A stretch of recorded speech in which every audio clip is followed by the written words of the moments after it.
newly hired youth minister got me kicked out of church for no reason. I found out he had been screwing a deacon's wife, and I helped the deacon ruin his life.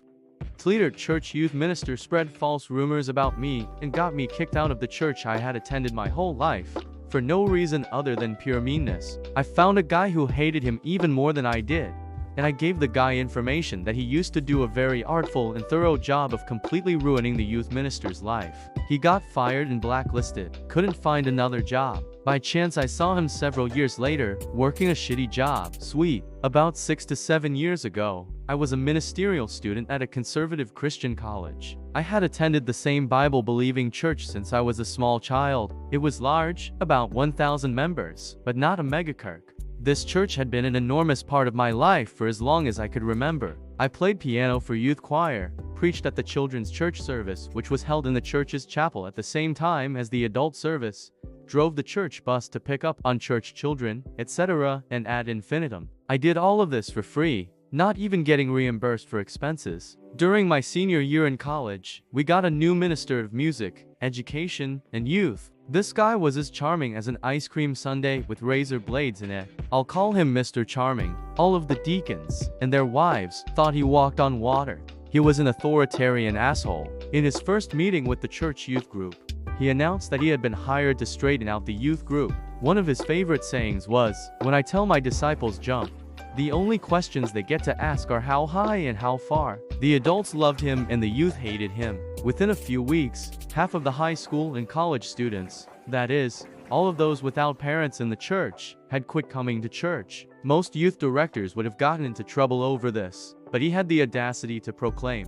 in front of the entire congregation in the Sunday morning worship service, that he had eliminated all of the thorny ground from the youth group, a reference to the parable of the sower in the Bible, and the pastor and all of the deacons loved him for it.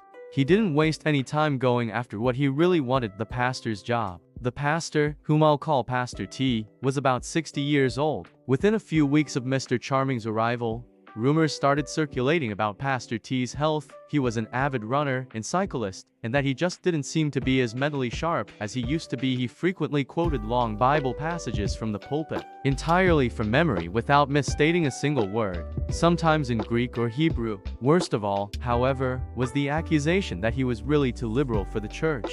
In my denomination, it is the kiss of death to even be suspected of being a liberal. None of these accusations made any sense, but people kept talking about them. I have no idea why the pastor didn't find out, or maybe he did find out and was just too scared to do anything about it. In some denominations, like Catholic or Methodist, the denomination assigns pastors or priests. Not my church's denomination. Each church calls the minister. This guarantees that every pastor always walks a razor's edge. The slightest slip and you're out. You don't even have to slip. Maybe you even do the right thing and it still offends enough people. It doesn't take many.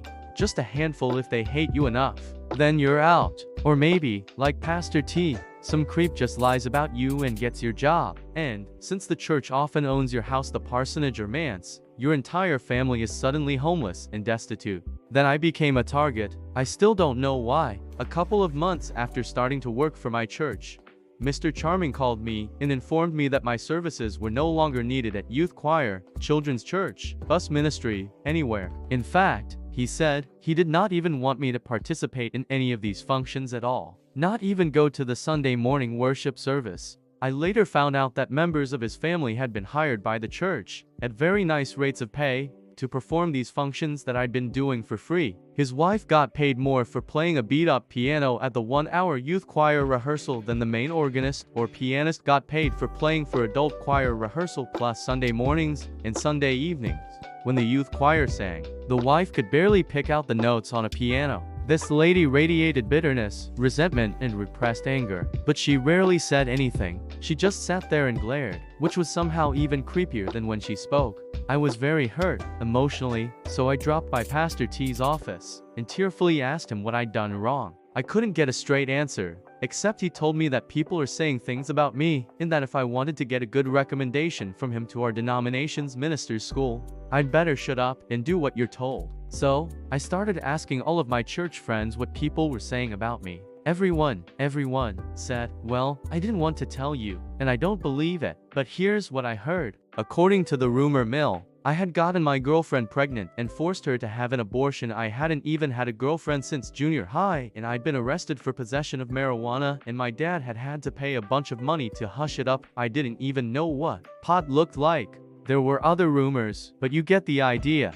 I did what Pastor T told me to. I never darkened the door of that church again except once. Months later, see below. It hurt like hell. I devoted my life to that church since I was a little kid. But I had to have Pastor T's recommendation to get into the minister's school I wanted to go to.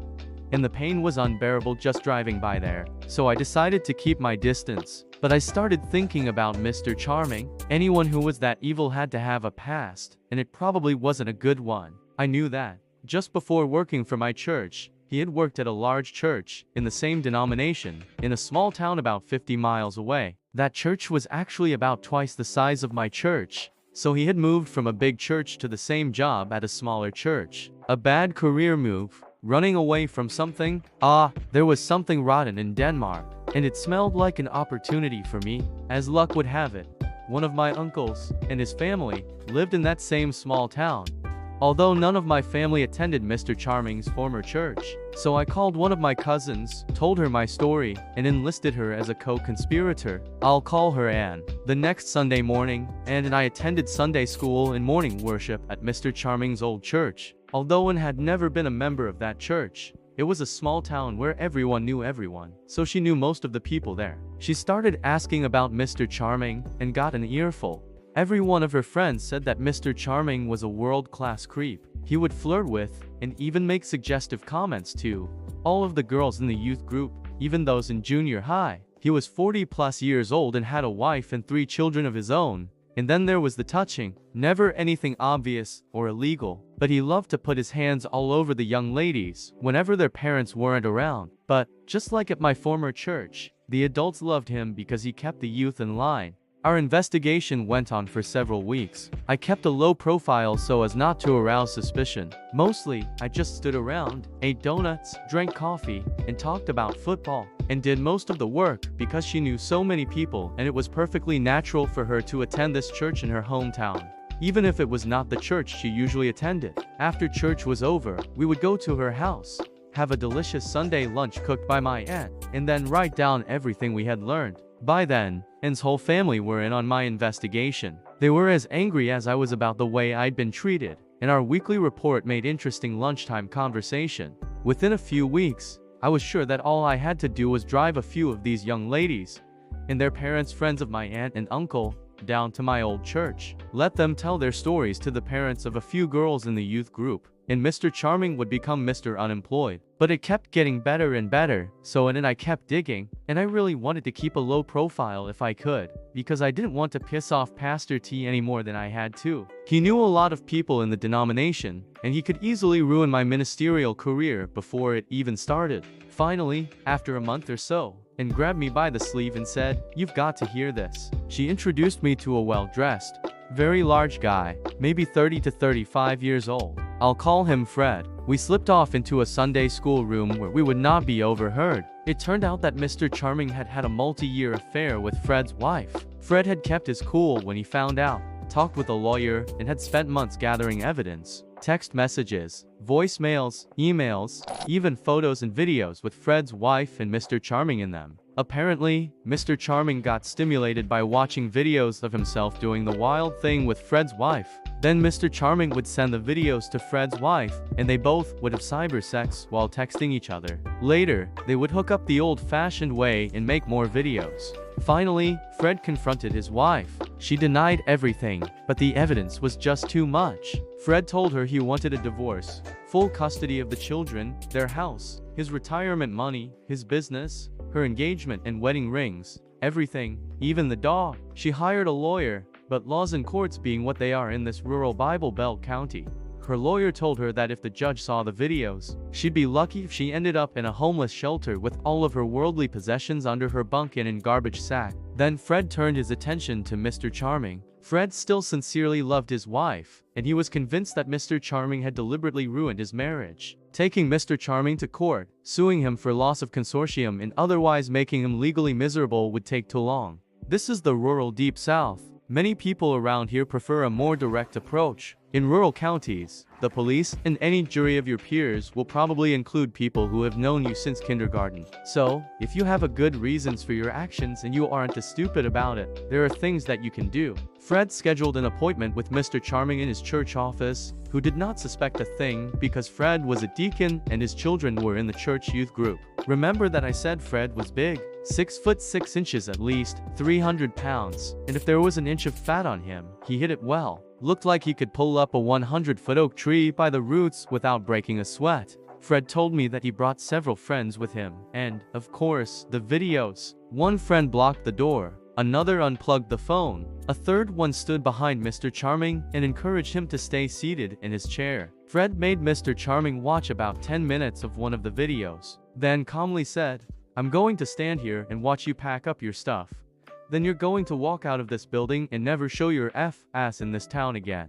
Or we'll be back." Mr. Charming did as he was told. A month later, he had a new job at another church, my old church, and started ruining another whole set of lives, including mine. Fred actually did not know where Mr. Charming had gone. He had been led to believe that Mr. Charming had moved out of state. He was surprised, gratified and angered to learn that the scumbag was only 50 miles away. This had all happened just a few months before. Fred was still deeply in love with his wife. They were getting counseling and he hoped that they could save his marriage. But his hatred of Mr. Charming was still fulminating. Like Mount St. Helens a few minutes before the explosion, he presented such a face of restrained rage and vindictiveness that it scared me, and I wasn't even the one he was mad at. The next day, Monday, I drove back up there and gave him a copy of the directory of my old church. It had home addresses, phone numbers and email addresses for pretty much every member of the church. I showed him the pages that listed all of the deacons and other church leaders, and I marked some of the church's major financial donors. I explained my situation with Pastor T and asked that my name not be mentioned. "No problem," he said.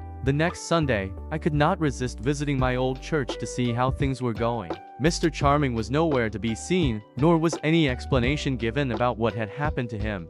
One weird thing, though, the pastor looked scared shitless. His voice, usually resonant, loud and almost musically baritone, trembled during the whole sermon. I slipped in just before the service started and made a point of sitting in the very front row, center pew. The look on his face when he saw me was worth all of my trouble. I didn't know it at the time, but Fred had gotten right to work and done a very thorough job. The whole church had gotten multiple anonymous emails with photos and videos of Mr. Charming and Fred's wife in various, compromising positions and states of undress. Deacons and major donors got emails plus express mail packages just for good measure. Mr. Charming and Pastor T had been left out. They didn't know anything until the phone calls started pouring in. After the worship service, it did not take long for my church friends to figure out why I was there. It was very gratifying. I was something of a hero, although I kept swearing that I had no idea what they were talking about. Things continued to blow up in my former church for months afterwards. Both Pastor T and the pastor of Mr. Charming's old church almost lost their jobs because they had lied to my old church's committee of deacons, who had recommended hiring Mr. Charming, about why Mr. Charming had left his old job. But somehow they managed to stay in the pulpits at their churches, although a lot of church members left my former church, which caused some financial problems. There was talk of legal action for sending unsolicited porn to little old ladies and other people in the church, but nobody ever was able to prove that Fred did it. I don't think they tried very hard. After all, his wife was in the videos and photos. Both churches really did not want this to become a court case because of Mr. Charming's trysts and the fact that he had spent years screwing a deacon's wife while he had unlimited, unsupervised access to dozens of church youth would then become a matter of public record. So they hushed it up. I never saw Pastor T again. I had lost all of the trust and respect that I had had for him, and I was sure that he had figured out that I was somehow connected to the whole fiasco. So my chances of having a preaching career in my denomination were precisely zero. By that time, being a pastor, like Pastor T, was the last thing I wanted anyway. I withdrew my application to minister school and eventually completed a doctorate in archaeology at a different grad school, magna cum laude. I've been teaching at a large, public university in the Midwest of the USA, with summer gigs on archaeological digs in Europe, and I am very happy. One last, very gratifying event, the reason for this post, all that happened 6 to 7 years ago. Fast forward to last March, I went to pick up a friend at a large downtown urban bus station in the US. Everyone hates this place. Not only is it crowded, it is poorly maintained and filthy. It smells like spoiled garbage mixed with diesel exhaust and seldom clean public restrooms. My friend's bus was late. I stopped by the newsstand to get myself a soda and candy bar. Who do you think was restocking the shelves? Mr. Charming. I just sat across from the newsstand and enjoyed my drink and snack. He recognized me, then turned away. I just sat and watched him, restocking shelves full of porno mags and junk food. Revenge is a feast that is best enjoyed cold.